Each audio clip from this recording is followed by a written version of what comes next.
ജുലാനിയിൽ വിനേഷ് ഫോഗട്ട് ഒന്നാമത് നിൽക്കുമ്പോൾ B J P മൂന്നാം സ്ഥാനത്തേക്ക് പിന്തള്ളപ്പെട്ടിരിക്കുന്നു.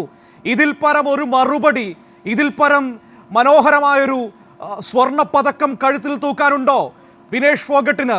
പാരീസിൽ നഷ്ടമായതെല്ലാം അതിരിരട്ടി ശോഭയോടെ ഹരിയാനയിലെ ജനങ്ങൾ അവരുടെ മകൾക്ക് തിരിച്ചു കൊടുക്കുന്ന ഏറ്റവും മനോഹരമായ ഈ കാഴ്ച കാണാതെ ഇന്നത്തെ ദിവസം അവസാനിക്കാൻ പറ്റുമോ?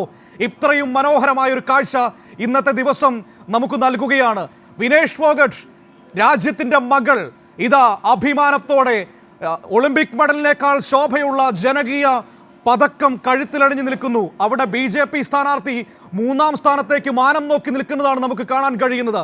ഇതിൽ പരം മനോഹരമായൊരു മറുപടി, ഇതിൽ പരം മനോഹരമായൊരു കവിത ലോകത്ത് ആരെഴുതിയിട്ടുണ്ട് വിഷ്ണു? ഇതിൽ പരം സുന്ദരമായൊരു കാഴ്ചയുണ്ടോ ഈ ഹരിയാന തെരഞ്ഞെടുപ്പിൽ? ആശുപത്രിയിൽ വന്ന് ഫോട്ടോ എടുത്തു പോയവരെ നോക്കൂ.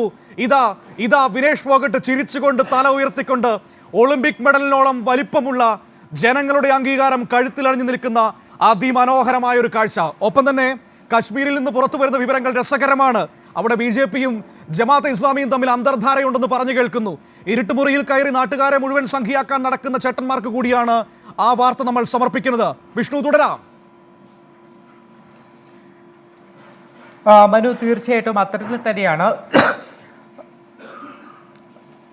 ഇവിടെ ഹരിയാനയിൽ BJPക്ക് ഏറ്റവും വലിയ തിരിച്ചടി ലഭിക്കുന്നു എന്ന് നമുക്ക് പറയേണ്ടി വരും. അത് വിനേഷ് ഫോഗട്ടിൻ്റെ ഈ ശക്തമായിട്ട് വിനേഷ് ഫോഗട്ട് ലീഡെടുത്ത് മുന്നേറുന്ന സാഹചര്യം എന്ന് പറയുന്നത് പോലും BJPയെ സംബന്ധിച്ച് മുഖത്തടിയേറ്റ പോലെ എന്ന് നമുക്ക് തീർച്ചയായിട്ടും പറയാൻ കഴിയും. കാരണം ഇത്തവണ നമ്മൾ കണ്ടതാണ് ഏതൊക്കെ തലത്തിലാണ് ഈ ഗുസ്തി താരങ്ങളോട് BJP സർക്കാർ, കേന്ദ്ര സർക്കാർ, മോദി സർക്കാർ പെരുമാറിയത് എന്നത് നമ്മൾ കൃത്യമായി തന്നെ കണ്ടതാണ്.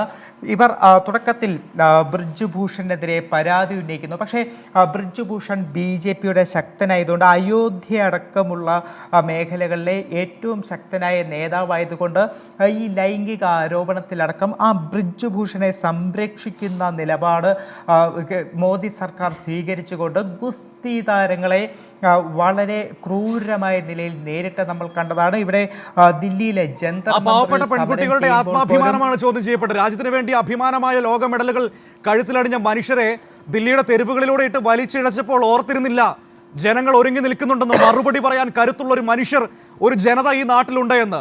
വിഷ്ണു, ഇതൊക്കെയാണ് കാലം നൽകുന്ന മറുപടി എന്ന് നമുക്ക് പറയേണ്ടത്.